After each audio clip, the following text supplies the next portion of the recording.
नमस्कार, मैं सुमित स्वर्णकार आपका फिर से स्वागत करता हूं आपके अपने शो बातचीत में। जैसे आपको मालूम है, हम इस शो के माध्यम से संबलपुर की ऐसी हस्तियों को आपके सामने प्रस्तुत करने की कोशिश करते हैं जिन्होंने अपनी लाइफ में कुछ बहुत अच्छा हासिल किया है और जिनकी जर्नी से हमको बहुत कुछ सीखने को मिलेगा। इसी जर्नी में और इसी प्रयास को आगे बढ़ाते हुए आज हमारे साथ स्टूडियो में मौजूद हैं श्री नवीन तिवारी जी। सर का बहुत बहुत स्वागत है। सर के बारे में बता दूं, सर प्रोफेशन से एक चार्टर्ड अकाउंटेंट है, एक कंपनी सेक्रेटरी हैं और दिल से एक टीचर है। पिछले 20 साल से, जी हाँ दोस्तों, पिछले 20 साल से लगभग 20 से 30 हजार लोगों को फेस टू फेस सर पढ़ा चुके हैं, जो कि स्पेशली कॉमर्स फील्ड में है। सर ने अपनी कोचिंग का भी स्थापना की थी, नवीन ट्यूटोरियल्स की, जिसके भी अभी पिछले कुछ समय पहले 20वीं एनिवर्सरी शायद आपने बनाया था। तो सर की लाइफ से हमको बहुत कुछ सीखने को मिलेगा। एक प्रकार मतलब एक तरफ आपके पास है चार्टर्ड अकाउंटेंट जितना एक टफ कोर्स, दूसरी तरफ है इतने सारे बच्चों को पढ़ाना, मतलब एक बहुत ही मतलब कॉम्प्लिकेटेड जर्नी है जिससे बहुत कुछ सीखने को भी मिलेगा। अप्स एंड डाउन्स के बारे में जानेंगे, स्टूडेंट्स लोग के बारे में क्या अच्छा हो सकता है उसके ऊपर भी हम लाइट डालने की कोशिश करेंगे। तो चलिए स्टार्ट करते हैं। सर आपका फिर से बहुत बहुत स्वागत है कि आप अपना कीमती समय निकाल के यहाँ पर आए। Thank you. तो सर बच्चों में जब आपका इंटरव्यू होने वाला था तो मेरे पास कुछ स्टूडेंट्स का मैसेज आया था कि नवीन सर आने वाले, तो आप जरा ये कुछ क्वेश्चन से जरूर पूछिएगा। तो बहुत सारे लोगों से इतना पता कि आप एक चार्टर्ड अकाउंटेंट है, टीचर है, बट आपके फैमिली बैकग्राउंड के बारे में बहुत लोगों को नहीं पता, तो जरा वो बताइए।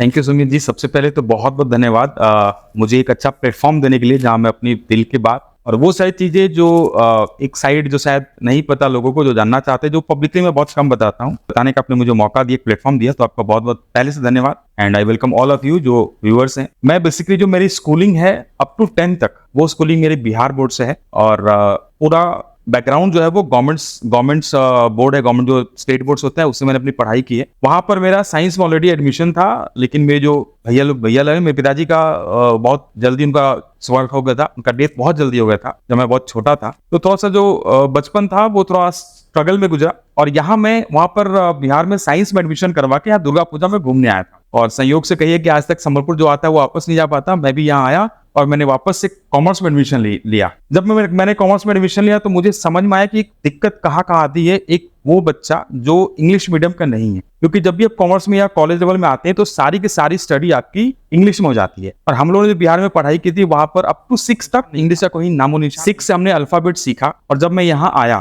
तो जब मैंने पहली कोचिंग ज्वाइन की वहां पर यहाँ की जो लोकल लैंग्वेज है ओडिया पर बता रहे थे और बीच बीच में इंग्लिश यूज कर रहे थे, अपनों को दोनों नहीं आता था। तो it was very tough for me. फिर जब एडमिशन करने का टाइम हुआ तो फैमिली बैकग्राउंड में उस टाइम थोड़ा सा फाइनेंशियल इश्यूज थे, मुझे एडमिशन अपने लिए खुद ही करवाना था। तो मुझे ये नहीं पता था कि मुझे इस कॉलेज का रास्ता किधर किधर जाना है। इट वाज मतलब मुझे लगता है कि अच्छा जर्नी भी था, मैंने बहुत कुछ एक्सप्लोर किया। और मेरे फिलहाल हम लोग ज्वाइंट फैमिली 4 भाई हैं। मेरी माता जी का स्वर्गवास अभी कुछ दिन पहले 2021 में हुआ। एक बड़े भैया का स्कूल है जो गांव में रहते हैं। यहाँ हम 3 भाई हैं और मैं बाय प्रोफेशन चार्टर्ड अकाउंटेंट हूँ, but by passion I am a teacher और लिटिल बिट सोशल वर्क कर लेते हैं। एक संस्था है जूनियर चैम्बर इंटरनेशनल, उसका मैं प्रेसिडेंट रहा 2015 में। फिर 2016 में मैं joint zone vice president 4 state का वाइस प्रेसिडेंट रहा, जोन सेक्रेटरी रहा और उसमें मैं नेशनल ट्रेनर हूं। और अभी लास्ट में एक ऑल इंडिया कॉन्टेस्ट हुआ था ट्रेनर होगा जिसको आइकॉनिक ट्रेनर बोलते हैं, वो टाइटल मैंने जीता। तो this is brief about my self. वाह सर, बहुत कुछ सीखने मिलेगा सर हमको, इतना मैं एफिशिएंट दे सकता हूँ जो भी व्यूअर्स हैं उनके लिए। CA Naveen Tiwari, the word CA, कहते ना कि नाम आपको तो आपको माँ बाप ने दे दिया, सरनेम आपको आपकी विरासत में मिल गया, लेकिन जो प्रीफिक्स है सीए ये आपको कमाना पड़ता है। तो सर सीए कैसे ज्वाइन किया आपने, उसके पीछे की क्या कहानी है एंड सीए ही क्यों? हाँ बिल्कुल, देखिए नॉर्मली क्या होता है हमारे लाइफ में जो हमारे टीचर होते हैं और जो आपके बहुत फेवरेट या पसंदीदा टीचर होते हैं उनका इन्फ्लुएंस बहुत ज्यादा आपके लाइफ में होता है। तो जो मेरे शुरुआती टीचर थे, जो उनको बताया कि मैंने 2-3 कोचिंग ज्वाइन की बट कुछ समझ में नहीं आ रहा था, बिकॉज या तो वो ओडिया लैंग्वेज था और स्टार्टिंग में कोई बिहार से आ रखा है जिसकी इवन हिंदी भी शुद्ध नहीं है, इंग्लिश बहुत वीक है, ओडिया तो आता ही नहीं है। तो उस वैसे में इधर में एक अपना जगह है दलीपड़ा, वहां पर एक सर थे विकास अग्रवाल, जिनको हम प्यार से बिन्नी भैया बोलते हैं। मैंने जब वहां ज्वाइन किया और उनका बहुत इन्फ्लुएंस मेरे लाइफ में रहा और मुझे लगता है कि मैं आज जहां पर हूँ उसमें उनका कंट्रीब्यूशन बहुत ज्यादा रहा। तो भैया खुद सीए कर रहे थे और उन्होंने मुझे फिर समझाया कि नवीन तुम एक अच्छा जो सीए मटेरियल है, यू आर सीए मटेरियल, तुम्हें सीए करना चाहिए। और उनकी बात हमारे लिए पत्ते की लकीर थी, फिर हमने सीए ज्वाइन कर लिया। तो सर एक क्वेश्चन आया आपके स्टूडेंट का मेरे पास कि सीए में ना लोग बहुत अटेम्प्ट्स में पास होते हैं तो उन्होंने सर से पूछा सर के कितने अटेम्प्ट लगे थे? सही बात है, ये बिल्कुल सही है। मैं आपको थोड़ा सा अपनी सी जर्नी के बारे में बता देता हूँ। जो मेरी जर्नी रही बहुत अप्स एंड डाउन्स है उसमें। फॉर एग्जाम्पल जैसे मैंने बताया कि स्टार्टिंग में अभी थोड़ा फाइनेंशियल इश्यूज थे, तो जो मैंने सीए ज्वाइन किया वो मैंने बीकॉम करने के बाद मेरी डायरेक्ट एंट्री थी। इवन डायरेक्ट एंट्री के बाद भी मैं 2 साल बाद सीए ज्वाइन कर पाया। ठीक, तब तक मैंने अपनी कोचिंग स्टार्ट की थी और कोचिंग भी बहुत इंटरेस्टिंग वे में स्टार्ट हुई। कहीं भी माइंड में नहीं था कि मैं एक कोचिंग चलाऊंगा या एक टीचिंग प्रोफेशन में जाना है। एज यूजुअल इंडिया का हर बच्चा जब यंग होता है तो उसके पास पहला सपना क्रिकेटर बनने का होता है, तो मेरे पास भी वही था। और यूपी बिहार वाले साइड में थोड़ा सा आर्मी ज्वाइन करने का क्रेज रहता है, अपना भी वही था। लेकिन पता नहीं ईश्वर की मां मनुष्य की कुछ कृपा और थी, तो हमने कोचिंग स्टार्ट किया। जब कोचिंग स्टार्ट किया थोड़ी बहुत अर्निंग होनी शुरू हुई और लगा कि हाँ अब मैं पढ़ सकता हूँ, सेल्फ डिपेंडेंट को पढ़ सकता हूँ। तो मैंने 2005-6 में 5 एंड में सीए की जर्नी स्टार्ट की, वो भी डायरेक्ट एंट्री से। उसमें बहुत इंटरेस्टिंग ये रहा कि जब सीए का उस टाइम कोई ऑनलाइन नहीं था, तो सीए का जो रजिस्ट्रेशन वगैरह होता है वो यहाँ नहीं होता था, यहाँ कोई ब्रांचेस नहीं थी। तो जो सीए का रजिस्ट्रेशन करना था वो भी मेरे को जाना पड़ा कलकत्ता। अच्छा। और फर्स्ट टाइम मैं अकेले कलकत्ता गया और कलकत्ता में जाके मैं घूम गया। मैं वहां खो गया था। और वो जो जहाँ सीए हमारा आईसीआई का बिल्डिंग है, ऑफिस है, सुबह मुझे लगता है 9 बजे से मैंने वहीं खोजना उसको स्टार्ट किया, शाम को 4 बज के, और मैं वो बिल्डिंग के पास घूम रहा था, बट वो बिल्डिंग मुझे मिल नहीं रही थी। पहले तो गूगल मैप भी नहीं था। हाँ, गूगल मैप भी नहीं था, मोबाइल नहीं था, इवन ये नहीं था कि मैं किसी से फोन करके पूछ पाऊं, फोन नहीं था, लैंग्वेज थोड़ा डिफरेंट था। तो फिर मैं शाम को मुझे लगता है 3:30-4 बजे के आसपास मैं थक के बैठ गया, बोला पता नहीं क्या होगा, शायद लगता है किस्मत में सीए बनना नहीं लिखा। फिर मैं जैसे ही ऊपर नजर उठा के देखा तो उस बिल्डिंग का मुझे बोर्ड दिखा और फिर मैं जाकर रजिस्ट्रेशन कराया। तो इसमें थोड़ा टाइम लग गया। उसके बाद जब मैं एक ग्रुप मैंने दिया, वो फर्स्ट इंटर का, वो मैंने एक बार में पास किया। सेकंड ग्रुप का मैंने फॉर्म मंगाया कलकत्ता से, अगेन मेरे स्टूडेंट के थ्रू मंगाया। वो फॉर्म लाके अपने घर में रख दिया और जब जिस दिन मुझे फॉर्म लाके दिया 2 दिन पहले डेट पार हो चुका था, तो मैं एग्जाम नहीं दे पाया। ऐसा करते करते इंटर में मैंने एक बार में सारा पास किया। फाइनल में मुझे 2 अटेम्प्ट लगे। फर्स्ट ग्रुप 1 अटेम्प्ट हुआ, सेकंड या फर्स्ट ग्रुप में एक में 2 अटेम्प्ट लगा था। तो that's about my CA journey. तो सर इसमें एक और बच्चे का आया, उसका 16 अटेम्प्ट लग चुके हैं, 16 अटेम्प्ट्स। उसका क्वेश्चन है कि सर से पूछेगा कि सर मेरे को क्या करना चाहिए, क्या मैं सीए को ड्रॉप कर दूं? क्योंकि क्या होता है ना, जब आप सीए फाइनल के लेवल पे होते हो, आप लोग सब कुछ खत्म कर चुके हो, इंटर आपने पास कर लिया, 3 साल की एक आपकी इंटर्नशिप होती है सीए के अंडर में, वो आपने कंप्लीट कर ली, मतलब बस एक फाइनल एग्जाम ही है, ये एग्जाम क्लियर, उधर सीए। तो ये बच्चा बोल रहा है किसको क्या करना चाहिए, क्या सजेशन देंगे आप? देखिए, पहले तो अगर 16 अटेम्प्ट लगा तो आप पे बहुत पेशेंस है, आपको बहुत बहुत सैल्यूट है कि आपने अपने ड्रीम को गिव अप नहीं किया। इंपॉर्टेंट है कि वो 16 अटेम्प्ट किस लेवल में लगा, यानी कि आपने फाइनल में लगा, फाउंडेशन में लगा, इंटर में लगा। ये सर स्टूडेंट फाइनल का तो फाइनल में कितने अटेम्प्ट हो गए वो इंपॉर्टेंट है। अगर मैं बच्चों को जनरली सजेस्ट करता हूँ, इस माय पर्सनल व्यू, क्योंकि आज मैं किसी को बोले तो उनको वाट हो जाता है, मैं बोलता हूँ फाउंडेशन में 3-4 अटेम्प्ट लगता है, दैट मींस कहीं ना कहीं ये सच मान लेना चाहिए कि शायद सीए मेरे लिए फिट नहीं है, I should go for other side. अभी कुछ दिन पहले मैं एक बच्चे को ये समझा रहा था कि नॉर्मली अगर आप सीए फाउंडेशन में 2 या 3-4 अटेम्प्ट लगा देते हो तो आप 2 साल लाइफ में पीछे हो गए।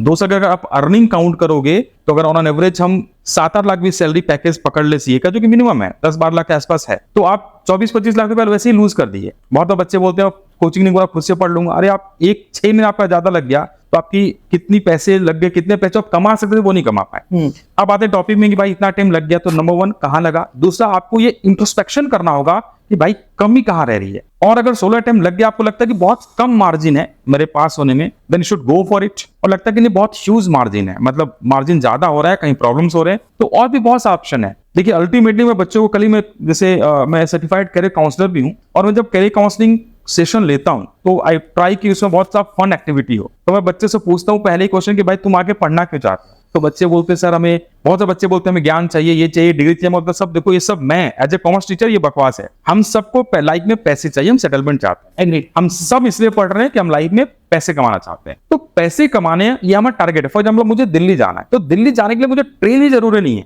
कई सारे ऑप्शन है। अल्टीमेट गोल क्या है? दिल्ली जाना। सेम अल्टीमेट गोल क्या है? पैसे कमाना। तो ये जरूरी नहीं है कि आप सीए बन के ही पैसे कमाओगे। सीए बन के रेपुटेशन बढ़ता, बहुत सारे बेनिफिट्स हैं, लेकिन नॉलेज वर्क करता आज के डेट। तो अगर आप चेक करो, इंट्रोस्पेक्शन करो कि भाई गैप कितना रह रहा है। अगर गैप मिनिमम है, हल्का फुल्का गैप है, आप बहुत अच्छा मॉक टेस्ट दो, प्रैक्टिसेस करो, एंड जल्दी सीए आपके नाम के आगे लगेगा। और गैप थोड़ा ज्यादा हो रहा है, then you should think twice. Sir next जो क्वेश्चन है अपने पास, वो एक सीए और एक बीइंग अ टीचर, दोनों में से, जैसा अभी आपने बोला कि हम पैसे कमाना हमारा अल्टीमेट मोटिव होता है, तो कौन आपका पर्सनल लाइफ में कौन सा प्रोफेशन आपको ज्यादा पैसे देता है, सीए और टीचर? ये अच्छा क्वेश्चन है, बच्चे बार बार पूछते रहते हैं। और मैं टाल देता हूँ, लेकिन सुमित जी बहुत स्मार्ट हैं, ऐसी जगह पूछे जहाँ मुझे आंसर देना ही होगा। लेकिन नॉर्मली दोनों प्रोफेशन दिल के बहुत करीब है। अगर मैं कहीं बाहर जाता हूँ तो मैं अपने आप को जिस चार्टर्ड अकाउंटेंट इंट्रोड्यूस करना ज्यादा पसंद करता हूँ, बिकॉज ये दो जो अल्फाबेट है ना, ये कमाया हुआ है, ऐसा लगता है कमाया हुआ है। टीचरशिप में मैंने बहुत मेहनत की है। एट प्रेजेंट इसमें कोई शक नहीं है कि मेरी ज्यादा जो मनी है वो टीचिंग से ही आती है, क्योंकि इसका रीजन है कि मैंने शायद सीए पे उतना फोकस नहीं किया, उतना ज्यादा फोकस नहीं किया जितना मुझे करना चाहिए। हालांकि अभी मैंने स्टार्ट किया है, आई होप या दोनों की अर्निंग बराबर हो जाए, और टीचिंग थोड़ा सा दिल के ज्यादा करीब है। अभी तक का सर आपका सीए की जर्नी में, या बात करूं आपका कोचिंग की जर्नी में, कुछ ऐसा सक्सेस स्टोरी जहां पर आपने कभी उम्मीद भी नहीं करी कि इतना अच्छा सक्सेस मिल जाएगा, क्या बोलते कि रातों रात मतलब नाम आ गया, फेम आ गया, ऐसा कुछ स्टोरी? तो बेसिकली कोचिंग स्टार्ट करना ये सोच कर स्टार्ट नहीं किया था।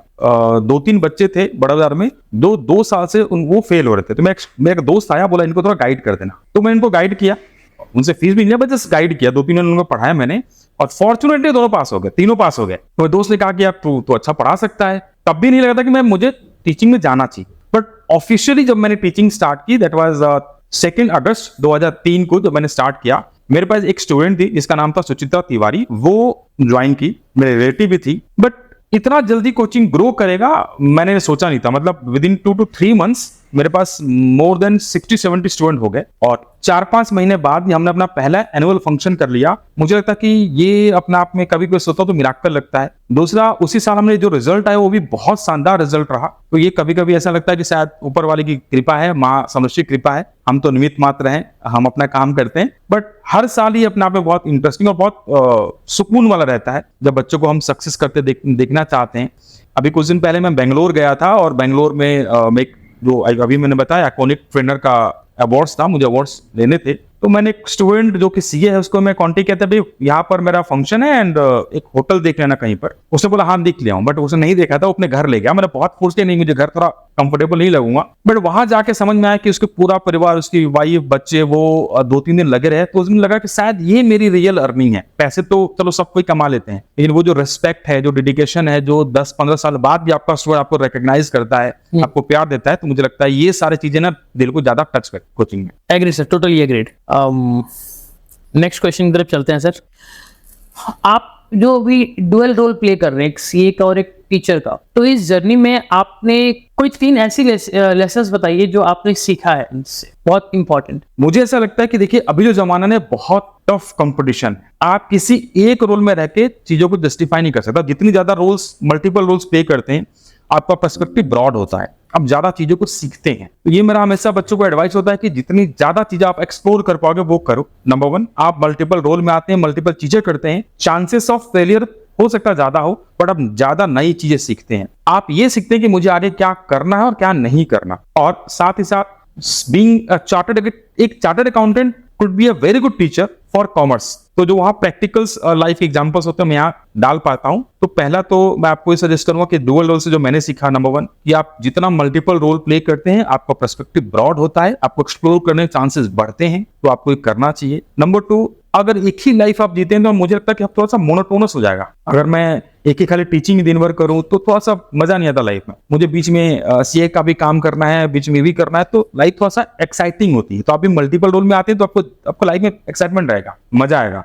तीसरा, अगर टीचिंग में आप एक पार्टिकुलर ऑडियंस ग्रुप से मिल रहे हैं, और जब आप चार्टर्ड अकाउंटेंसी में जाते हैं तो आपकी वहां ऑडियंस ग्रुप कंप्लीटली डिफरेंट है। जैसे मैं यहाँ समूह ब्रांच का मैनेजिंग कमेटी में भी हूँ, लास्ट टाइम मैं सेक्रेटरी था, इस बार मैं इकासा चेयरमैन हूँ। तो वहां पर आप डिफरेंट ऑडियंस से मिलते हैं, लेवल ऑफ नॉलेज लोगों का डिफरेंट होता है, सोचने का तरीका डिफरेंट होता है, तो वो आपकी लाइफ में बहुत चेंज लाता है। मुझे लगता है कि मल्टीपल रोल्स प्ले करने से आपकी लाइफ में बहुत सारे चेंजेस आते हैं, पॉजिटिव चेंजेस आते हैं। एक और क्वेश्चन है सर, लेकिन उन्होंने हमको स्पेशली बोला कि प्लीज मेरा नाम मत बताइएगा सर को, और सर से पूछेगा कि सर वर्क लाइफ बैलेंस कैसे करते हो? आप टीचर हो, आप सीए हो, आप जेसीआई के मेंबर हो, आप कैसे फिर फैमिली को टाइम कब देते हो, कैसे मैनेज करते हो? क्या आपकी वाइफ आपसे झगड़ा नहीं करती?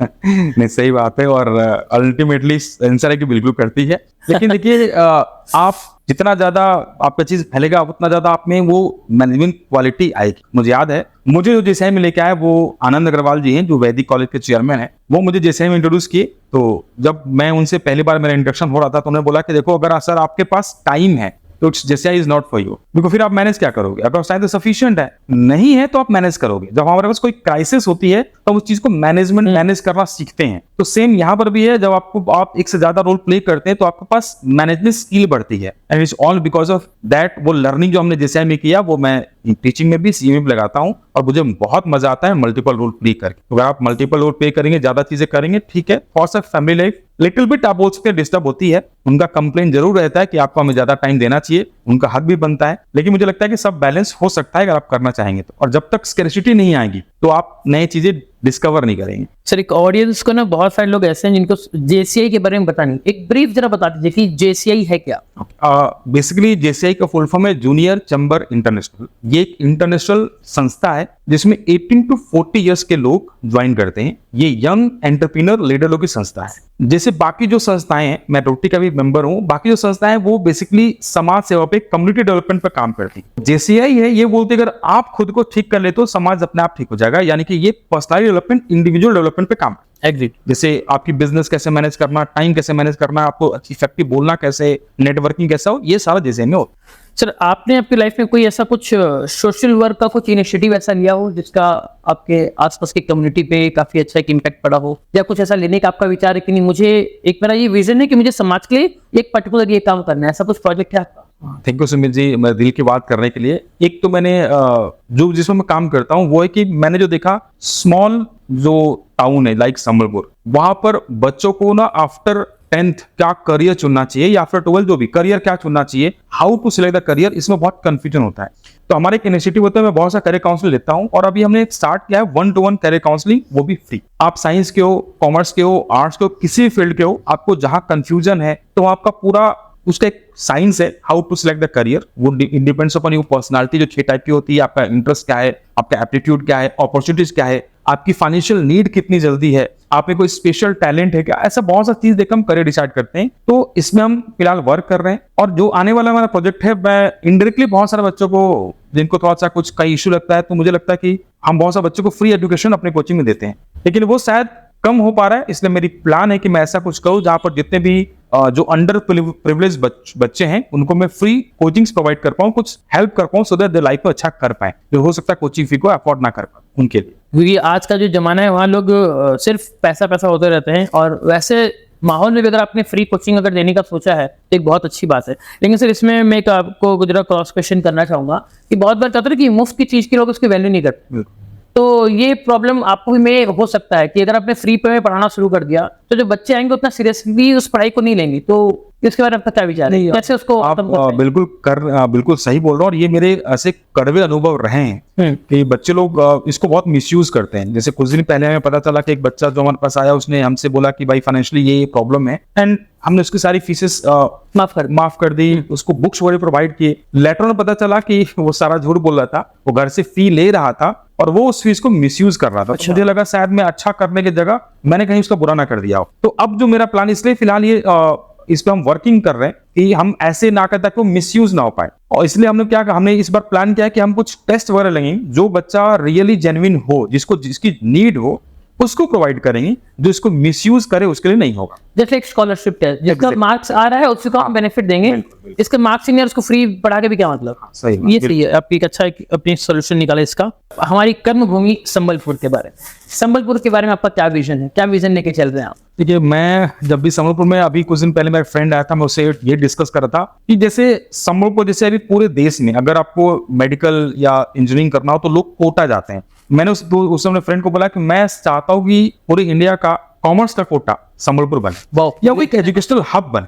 और मुझे बहुत अच्छा लगा कि पहली बार वो जो मेरा दोस्त था वो मेरी बात से कन्विंस हुआ, बोला यस ये पॉसिबल है। जैसे अभी आपने देखा होगा, अभी इसी फील्ड से है कि बहुत सारे बच्चे कोचिंग के लिए कोलकाता, रायपुर या दिल्ली जाते हैं, शायद कहीं ना कहीं हम वो यहाँ पर वो इन्वायरमेंट नहीं दे पाते। तो मेरा ये विजन है, मेरा ड्रीम है कि मैं संबलपुर में ऐसा कुछ करूं ताकि जो Sambalpur will become a hub for educational hub just like Kota. तो हमें संबलपुर कोटा बनाना है फॉर कॉमर्स। Okay, great. तो सर, अभी आप कॉमर्स फील्ड में क्या क्या पढ़ाई का मतलब ट्यूशन देते हैं? अभी जो हमारी क्लासेस है सर, वो basically 11th commerce, 12th CBSE CHSE दोनों, BCom, BBA, MCom, CA, CS और सीएमए, ये हम इंटर तक, ये जितने प्रोफेशनल कोर्सेस है इंटर तक दे रहा है। रिसेंटली शायद आपने साइंस फील्ड में भी शायद एंट्री करी है। बिल्कुल, अभी रिसेंटली हमने साइंस भी लॉन्च किया है, क्योंकि साइंस से जो मेरे अनुभव रहा है कि साइंस में क्या एक कंक्रीट ऐसा प्लेस नहीं है, मतलब इंडिविजुअल्स बहुत अच्छे अच्छे टीचर्स हैं, इन बच्चों को बहुत ट्रेवल करना पड़ता है। अगर साइंस एक जगह जाना है तो फिजिक्स में कहीं और जाना है, केमिस्ट्री के टीचर कहीं और है, तो इसकी बहुत टाइम वेस्टेज होती है। तो आई ट्राइड कि मैं एक जगह सबको एक जगह लेके आ पाऊँ। इसमें हमारा पहले से था कि चलो मुझे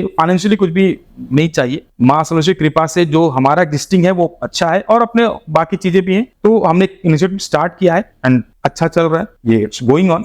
अब बात करते हैं सर, बहुत ही इंपॉर्टेंट एक क्वेश्चन आया हमारे पास, ये भी एक स्टूडेंट का ही है, वो थोड़ा कंफ्यूज है। उसने बोला है कि what skills should students develop to achieve success. एक स्टूडेंट के पास क्या क्या स्किल्स, बेसिक स्किल्स होनी चाहिए ताकि अपनी लाइफ में सक्सेस को हासिल कर सके, इसमें आपका क्या ओपिनियन है? हाँ बिल्कुल, मेरे जो पर्सनल जो एक्सपीरियंसेस है उसमें मैं बता सकता हूँ कि आज के डेट में आप देखिए, ये मान के चलो कि हमारा जो वर्ल्ड है वो बहुत जल्दी शिफ्ट हो रहा है, मतलब बहुत नई नई चीजें आ रही हैं। तो आज से 10 साल पहले जो आप कर रहे थे वो आज रिलेवेंट नहीं रहा। एग्जांपल, मैंने जो मोबाइल फोन यूज किया वो बहुत लेटर एज में यूज किया, सिर्फ 30-35 एज में यूज किया। आज मेरे जो घर के बच्चे जो 3 साल के हैं वो भी मोबाइल यूज कर रहे हैं, तो वो मुझसे 30 साल आगे हैं। हाँ। इतना फास्ट जमाना बदल गया। आप ये मान के चलो कि वो डिग्री जिसके बेसिस पे आप कुछ सपना लेके बैठे हो वो बहुत ज्यादा काम नहीं आने वाली है। तो क्या आने वाली है? आने वाली है आपकी स्किल्स।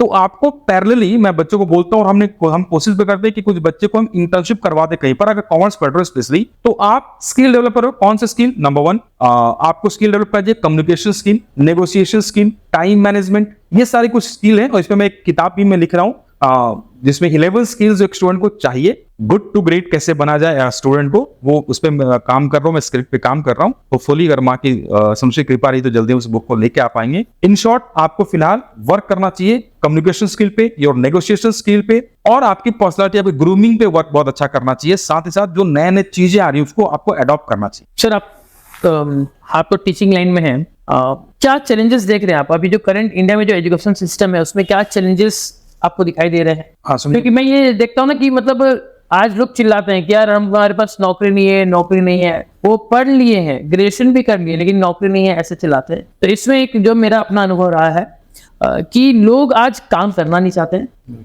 दूसरा, उनकी जो पढ़ाई भी है ना, अगर ग्रेजुएट हो भी गया है तो जब हम इंटरव्यू में से बेसिक क्वेश्चन पूछते हैं तो उसका भी आंसर नहीं कर पाते। अगर मैं ये बोलूं कि वो सिर्फ ऑन पेपर खाली उनकी ग्रेजुएशन हुई है, रियलिटी में उन्होंने कोई पढ़ाई नहीं करी है, तो गलत नहीं होगा। तो ये जो प्रॉब्लम है कि इसमें मास इसमें फंसते जा रहा है, तो इसमें आपके हिसाब से क्या हम कर सकते हैं कि इस प्रॉब्लम से हम निकाल सके हमारे इंडियन एजुकेशन सिस्टम को? और इसके अलावा आप और क्या इससे प्रॉब्लम देख रहे हैं? सुमित जी, मैं आपसे बिल्कुल 1000% एग्रीड हूँ। ये मेरे भी अपने पर्सन हुआ, और कुछ दिन पहले जिनका मुझे कॉल आया था, उन्होंने कुछ बच्चों का इंटरव्यू लिया। तो ये बिल्कुल सही है कि जो बच्चे आजकल ग्रेजुएट होकर जा रहे हैं ना, वो उनको समझ में कि ग्रेजुएट होना और एडुकेट होना दोनों फर्क है। आप ग्रेजुएशन पहले में बहुत अच्छी डिग्री मानी जाती थी, बट आज के डेट में बच्चे का पूरा फोकस हो गया जस्ट एग्जाम पास करने में। वो साल भर प्रैक्टिकल चीजों को इग्नोर करता है और मार्क्स ले आता है। उसको लगता है कि भाई मुझे सब कुछ आ गया। भाई रियल लाइफ में जब आप काम करने जाओगे तो लोग आपका नॉलेज देखेंगे, आपकी डिग्री कहीं काम नहीं आने वाली। लेकिन बच्चे का सारा फोकस डिग्री बेस्ड हो गया है, और प्रेजेंट जो हमारा एजुकेशन सिस्टम है उसमें यही प्रॉब्लम है कि हमारा सारा का सारा फोकस सिर्फ डिग्री पे हो गई है, जो कि होना चाहिए रिवर्स। वो होना चाहिए आपका नॉलेज पे, प्रैक्टिकल एक्सपोजर पे ज्यादा होना चाहिए। दूसरा, जो मेरा ये पसंद अनुभव है, शायद जो व्यूअर्स अगर किसी एजुकेशन इंस्टीट्यूट हो तो शायद मुझे गाली भी देने वाले हैं, कि जो एग्जाम्स में जो क्वेश्चंस आ रहे हैं ना, वो बहुत ज्यादा ऐसे आते हैं जिससे बच्चा 2 दिन पढ़ के पास हो जाएगा। हमारा मकसद पास करना नहीं, उसके नॉलेज को चेक करना है। एक एग्जाम का मुझे लगता है कि एग्जाम का फियर भी होना चाहिए। जैसे नो डाउट आजकल गवर्नमेंट चाहता है कि बच्चों को एग्जाम का फियर ना हो, बट मुझे लगता है थोड़ा होगा। जब तक डर नहीं होगा बच्चा पढ़ेगा नहीं। नंबर वन आप जैसे कॉमर्स में फॉर एग्जांपल मैंने देखा अपने स्टेट बोर्ड में मैथ्स में भी थ्योरेटिकल क्वेश्चन डाल देते हैं। थ्योरेटिकल क्वेश्चन होने चाहिए, लेकिन बच्चा वही पढ़ के पास हो जाता है। तो वो रियल लाइफ में जब जाता है काम करने, एप्लीकेशन नहीं होता, नहीं कर पाता। हाँ, application knowledge is more important. Hopefully जो न्यू एजुकेशन पॉलिसी वो इस पे काम करे। जो क्वेश्चन पेपर सेट हो रहा है वो भी ऐसा हो कि उसके बेसिक प्रैक्टिकल एक्सपोजर को वो एक्सपोज करे, सो दैट बच्चा प्रैक्टिकल एप्लीकेशन बेस्ड नॉलेज ले, not book based. Bookish knowledge से बहुत ज्यादा काम नहीं आने वाला, जो कि अभी हो रहा है। तो फुली न्यू एजुकेशन पॉलिसी में चीजें दूर हो, और बच्चों को मैं ये एडवाइस देना चाहूंगा, देखो डिग्री बहुत ज्यादा काम नहीं आने वाली। आप जो कर रहे हो उसको दिल से करो और उसको प्रैक्टिकल एक्सपोजर लो, आप चीजों को ज्यादा समझो। कॉमर्स तो खासकर ऐसा है जो रियल लाइफ में एज इट इज एप्लीकेबल है, बट मैंने भी बहुत बार देखा है कि ग्रेजुएट बच्चा आता है उसको बेसिक अकाउंट्स नहीं कर पाता। ये क्वेश्चन मार्क है हम सब पे भी, आप पे भी, और पूरे एजुकेशन सिस्टम पे भी। ये एजुकेशन सिस्टम बदल के एप्लीकेशन बेस्ड होना चाहिए। क्या एम्बिशन लेके चल रहे हैं आप आगे की लाइफ में? देखिए एम्बिशन तो बहुत सारे, जैसे मैंने एक तो बताया कि अपना ये ड्रीम है कि Sambalpur become the Kota for commerce या इवन साइंस। दूसरा जो हमारा एजुकेशन है, जो कॉमर्स है, अभी भी एक पर्सपेक्टिव ये बना हुआ है कि जो बहुत अच्छे स्टूडेंट है वो साइंस लेते हैं, जिनका थोड़ा मार्क कम आया कॉमर्स लेते हैं, जबकि ये सही नहीं है। कॉमर्स का एक्सपोजर जो और बहुत चेंज होना चाहिए और मैं संबलपुर के लिए बहुत ज्यादा सर्व कर पाऊं, यहाँ एजुकेशन और बेटर वे में आए, ज्यादा बेटरमेंट हो संबलपुर का। Sambalpur should become hub for accounting and commerce, ये अपना ड्रीम है और एम्बिशन। नेक्स्ट क्वेश्चन आया सर कि सर तो इतने सारे बच्चों को पढ़ाए हैं, सर का क्लाइंट मतलब स्टूडेंट बेस काफी अच्छा है, तो हो सकता है सर पक्का भविष्य में आगे चल के पॉलिटिक्स में घुसेंगे। तो सर क्या विचार है आप, कैसे, क्या कभी ऐसा विचार क्या पॉलिटिक्स में जाना चाहिए कि क्या है?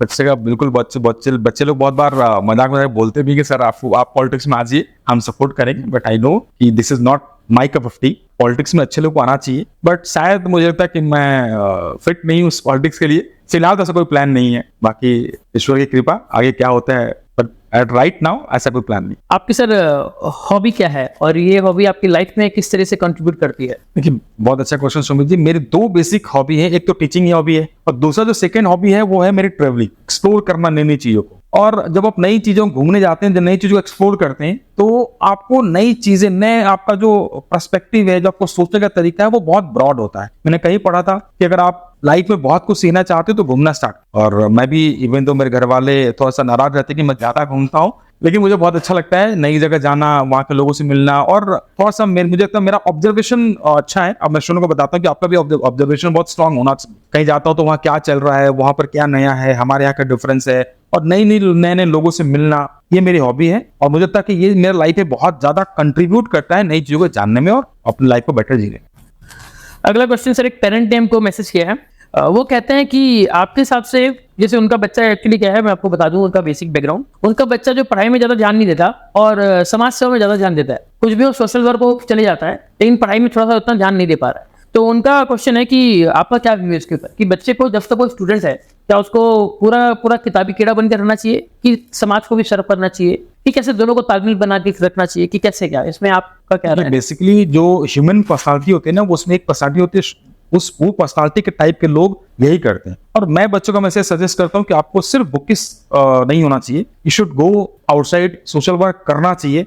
आप जितने ज्यादा लोगों से मिलते हैं उतने ज्यादा आपका पर्सपेक्टिव ब्रॉड होता है, आप नई चीजों को सीखते हैं। हाँ, but it's not be at cost of your study. आपको अपनी स्टडी भी करनी चाहिए और सिर्फ किताब नहीं पढ़नी चाहिए, उसको लाइफ में, जैसे मैंने कुछ पहले बताया, एप्लीकेशन नॉलेज वाला बेस्ड करना चाहिए। साथ में ये मेरा सजेशन कि every student should do some type of social work. It's not for society, it is for you. Because जितना आप ज्यादा सोसाइटी से कनेक्ट होते हैं, उतना जो सोसाइटी आपको रिवर्ट बैक देती है, आप लोगों को सीखते हैं, और जब आप सोसाइटी में जाते हैं तो आपको रियल वर्ल्ड के बारे में पता चलता है कि दुनिया कैसी है। तो मुझे लगता है कि हर स्टूडेंट को कुछ ना कुछ सोशल वर्क करना चाहिए, बट हाँ, not at the cost of your study is also important. Sir last अब हम चाहेंगे आपसे कि जो अभी हमारी ये ऑडियंस है, मैक्सिमम तो मुझे लग रहा है कि जो यंग पीपल है वो इस वीडियो को वॉच कर रहे होंगे, तो उन लोगों के लिए आप क्या कुछ सजेशन, कुछ गाइडेंस देना चाहेंगे? देखिए, अगर जो लोग सीए या ऐसा कोई प्रोफेशनल कोर्स करते हैं, तो मैं हमेशा अपने बच्चों को बोलता हूँ कि अगर आप सक्सेस होना चाहते हो ना, उसके एक ही फंडा है, आप लिखना शुरू करो।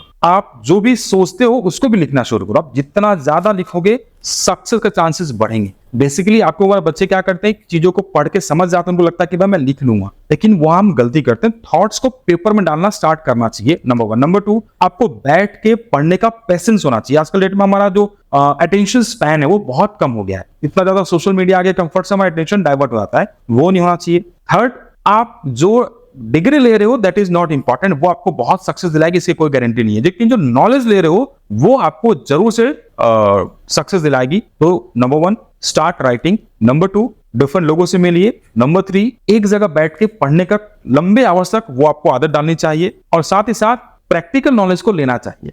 ये 3-4 मेरे सजेशंस। उम्मीद करता हूं आज के इस सेशन से आपको बहुत कुछ नॉलेजेबल सीखने को मिला होगा, और इनके बताए गए चीज़ों को अगर अपनी लाइफ में अगर इंप्लीमेंट करते हो तो मुझे लगता है कि आपकी लाइफ डेफिनेटली इंप्रूव होगी। एंड इसके अलावा ऐसे ही हम और गेस्ट को भी हमारे एपिसोड में लाते रहेंगे। अगर आप चाहते हो आप किसी स्पेसिफिक पर्सन को हमारे इस पॉडकास्ट में लेकर आए, तो कमेंट में प्लीज आप उनका नाम शेयर कीजिए। हमारी टीम पूरी कोशिश करेगी कि अगला एपिसोड हम उन्हीं के साथ रिकॉर्ड करें। तो thank you for watching, and sir thank you आपका समय देने के लिए। Thank you so much. Thank you, Sumit ji, for providing this wonderful opportunity. Thank you.